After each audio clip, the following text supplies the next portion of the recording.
Rajamouli sir வந்து ஒரு ஐஏஆர்எஸ் officer.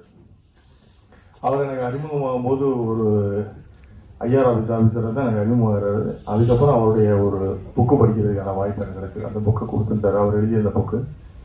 அந்த புத்தகத்தை படித்தா எனக்கு அவர் மேலே ஒரு மிகப்பெரிய மரியாதை வந்தது. ஏன்னா ஒரு ஐஆர்எஸ் ஆஃபீஸர் ஒரு ரைட்டராக இவ்வளோ ஒரு நேர்த்தி அவர் கதை எழுத முடியுமா அப்படின்னு. இப்போ கூட ஒரு நாவல் கொடுத்துருக்காரு என்கிட்ட, காக்கியின் காதல் சொல்லிட்டு. அது இன்னும் நான் படிக்கலை. ஸோ அவர் மியூசிக்காகவும் பாட்டு போட்டிருக்கிறது எனக்கு ஒரு ஆஃபீஸராக இருந்துட்டு சினிமாவில் அவ்வளோ கிரேஸாக இருக்காருன்றது உண்மையாக ரொம்ப சந்தோஷமாக இருக்குது. இது கணேஷ்க்கு வந்து அவர் வந்து மிகப்பெரிய ஒரு சப்போர்ட்டாக இருந்தார். எனக்கு தெரியும் கணேஷ் வந்து ஒரு புதுமுக இயக்குனராக இருந்தால் கூட இந்த படத்தில் மிக சிறப்பாக நடிச்சிருப்பார். நீங்கள் படம் பார்க்கும்போது தெரியும், ஒரு சிறந்த கலைஞர். அவர் வந்து கணேஷ் வந்து தன்னை வந்து வாய்ப்பு தேடி அலைஞ்சு, நான் ஆரம்பத்துலேருந்து என்னோட படங்களை சொல்லியிருப்பேன். என்னோட படங்களை திட்டினாலும் சரி, நான் எப்படி பார்க்குறேன்னா லோக்கலாக சொல்ல போனால் ஒரு பொருளாக இருந்தால் அது வீசணும் இல்லை மணக்கணும், ரெண்டுமே இல்லைன்னா அந்த பொருளுக்கான வேல்யூ இல்லைன்னு பார்க்குறேன். விமர்சனம்ன்றது வந்து நம்மளை மெருகேற்றிக்கிறது தான். எப்போவுமே வந்து என்னுடைய படத்து வந்து எனக்கு சிறப்பாக இருக்கும். நாங்களும் நல்ல படம் எடுக்கணும்னு தான் ட்ரை பண்ணுறோம். தயாரிப்பாளர்களும் யாரும் வந்து ஒரு மொக்க படத்தை கொடுத்துட்டு போகணும், நீங்கள் வந்து எங்களை திட்டணுன்ற ஆசை கிடையாது. நல்ல படம் எடுக்கணும் தான் வர்றோம், நல்ல படம் எடுக்கிறதுக்கு தான் ட்ரை பண்ணுறோம். இயக்குநர்கிட்ட கதை கேட்குறோம், எங்ககிட்ட கதை ஒன்று சொல்லுவாங்க, அதுக்கப்புறம் வந்து அவங்க எடுக்கிறது வேற மாதிரி வந்துடும். மேக்கிங்கில் உங்களுக்கு தெரியாது கிடையாது. ஏன்னா அது ஒரு தனிப்பட்ட ஆளோட முயற்சி கிடையாது, ஒரு டீம் ஒர்க்கு. ஒரு கேமராமேன் தப்பு பண்ணலாம், ஒரு மியூசிக் டைரக்டர் தப்பு பண்ணலாம், இல்லை நடிச்சவங்க தப்பு பண்ணிடலாம். இப்படி எல்லாருடைய பங்கு சேர்ந்தது. இது தயாரிப்பாளர்கள் மட்டுமே வந்து ஒரு கதையை வந்து ஜட்ஜ் பண்ணி இவங்க தப்பா எடுத்துட்டாங்கன்னா சொல்ல முடியாது. எங்களுக்கும் அந்த ரெஸ்பான்சிபிலிட்டி இருக்கு.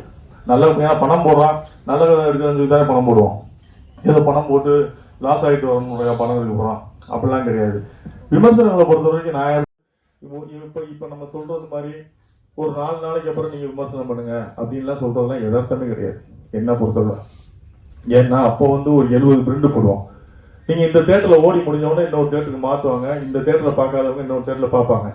இப்போ சேதுன்ற படம்லாம் எத்தனை நாளைக்கு அப்புறம் பிக்கப் ஆச்சுன்னு உங்களுக்கு தெரியும். ஒரு ஒருதலை ரகம்ன்ற படம்லாம் எவ்வளவு நாளைக்கு அப்புறம் பிக்கப் ஆச்சு. நீங்க இன்னைக்கு மாதிரி சேதுவோ இல்லை இன்னைக்கு ஒருதலை ரகமோ ரிலீஸ் ஆயிருந்தா இன்னைக்கு ஒரு டிஆர் இருந்திருக்க மாட்டாரு, ஒரு பலம் இருந்திருக்க மாட்டாரு. ஸோ அப்போ அன்னைக்கு வந்து ஸ்கிரீன் பேசுறது ஒரு தேட்டருக்கு இதை முடிஞ்சதுன்னா இன்னொரு தேட்டருக்கு மாற்றுவாங்க. அப்போ ஆடியன்ஸுக்கு பார்க்கறதுக்கான வாய்ப்பு இருந்தது. இன்னைக்கு ஒரு நாள் கூத்து தான். காலையில 11 மணிக்கு ஷோ வந்து ரன் ஆச்சுன்னா அந்த ஷோக்கு ஆள் வரலைன்னா அடுத்த ஷோ 2:30 ஷோ வந்து இருக்காது, அந்த படம் தூக்கிடுவாங்க. ஸோ இப்போ ஒரே நாள்ல விட்டில் பூச்சி மாதிரி அன்னைக்கு முடிஞ்சு போச்சு, ஷோலி முடிஞ்சு போச்சு. அதுக்கான வேல்யூ இருக்காது. அப்போ நம்ம வந்து நம்ம என்ன ஏதாவது ஒரு நாய்ஸ் கிரியேட் பண்ண வேண்டியது இருக்கு, அந்த படம் காட்ட வேண்டியது இருக்கு. நீங்க அந்த படத்தை பத்தி பேசுங்க, நீங்க பேசிட்டா ரப்பர் பந்தை ஹிட் பண்ணீங்க, யாராலையும் மறுக்க முடியாது. அதாவது வந்து நல்ல படத்தை ஓட வச்சதோட பங்கு மீடியாக்களோட பங்கு இருக்குன்றது எனக்கு தெரியும். நானாவே நல்ல படம் நீங்க வெளியே ப்ரெஸ்ஸோ பார்த்துட்டு வந்தோடனே சோசியல் மீடியாவில் ஒரு வைப் கிரியேட் ஆகும். அப்படியே பார்த்துட்டு அவங்கள எரியாமலே சோசியல் மீடியாவில் எழுத ஆரம்பிப்பாங்க, இது சூப்பர் ஆவேசம் அப்படிலாம். நீங்க நல்லா இருக்குன்னு சொன்ன படங்களும் சில படங்கள் ஓடாமல் இருந்திருக்கு, நல்லா இல்லைன்னு சொன்ன படங்களும் ஓடி இருக்கு. இப்போ ராட்சசன்லாம் நீங்க வந்து நல்லா இல்லைன்னு நிறைய பேர் போட்டிருந்தாங்க, ஆனால் அந்த படம் ஓடிச்சு. சமீபத்தில் வந்த ஒரு படம் கூட டிமாண்டிங் நிறைய பேர் நல்லா இல்லைன்னு இருந்தாங்க, அந்த படம் கலெக்ஷன் நல்ல கலெக்ஷன். ஸோ அப்போ நம்ம வந்து எல்லாரோட பார்வையும் ஒரே மாதிரி இருக்காது. நம்ம பார்க்கறது தான் சரியான பார்வைன்னு சொல்றேன். நான் ரசிக்கிற படம் வந்து எல்லாரும் ரசிக்கிறன்றத அவங்கவுங்க மனநிலையை பொறுத்ததான் ஒரு படம் பார்க்கறது. நம்ம அதுக்காக பயந்துக்கிட்டு நம்ம விமர்சனம் வேணாம்னு சொன்னோம்னு வச்சுக்கோங்களேன், அப்புறம் இப்படிப்பட்ட இயக்குநர்கள்லாம் வரவே முடியாது. இவங்க எல்லாம் ஒரே நாளை காண போயிடுவாங்க. அப்புறம் இன்னைக்கு எதிர்காலம் ஓட்டிருக்காங்க.